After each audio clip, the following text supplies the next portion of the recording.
Following developing details about Amanda Knox this hour, the American student in Italy who, along with her boyfriend, was accused of murdering her British roommate, and they spent 4 years behind bars before they were acquitted in 2011.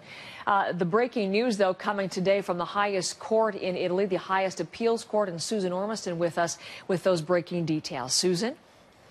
Well, Heather, let's take a look at this case. It's a 5.5-year-old murder case. As you said, Meredith Kircher, a British student, and Amanda Knox, an American student, were roommates in Italy in 2007. And one night, Kircher's body was found in a pool of blood in the house she shared with Knox, and her throat had been slashed. Now, Amanda Knox and her Italian ex-boyfriend were convicted, as you said, of the murder, but after 4 years in an Italian jail, that conviction was overturned by an Italian appeals court. Now, today we're hearing that a higher court ruled this morning the acquittal will be dismissed, a new trial will be ordered. The Kircher family had appealed to the court and is said to be very happy with today's decision. The outstanding question, though, is why? On what grounds does the court think that it can overturn this acquittal? The appeals court that acquitted them in 2011 criticized virtually the entire case mounted by the prosecutors.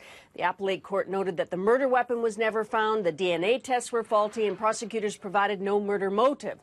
But the prosecutors have always said that Knox and her boyfriend were involved in a sex game gone wrong. Now, there is a third man involved here from the Ivory Coast. He was convicted of the slaying and is still in jail, Heather. Now, she, for her part, I was just reading she was in Seattle studying, Susan, so she's back in the United States. How will this ruling, ordering this new trial, how will it affect her? Yes, she's 25. She lives in Seattle now after spending 4 years in an Italian jail. Now, she has said she knows about the news. She said it was very painful to hear about it. And she says a retrial is unfair and wrong, and she and her family will continue to assert her innocence and fight as they always have for the truth. But here's the sticky part. She can't be compelled to return for a retrial.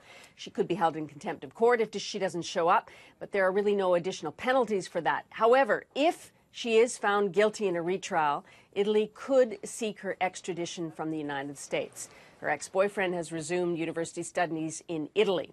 So this is still a very twisted tale of an old murder case.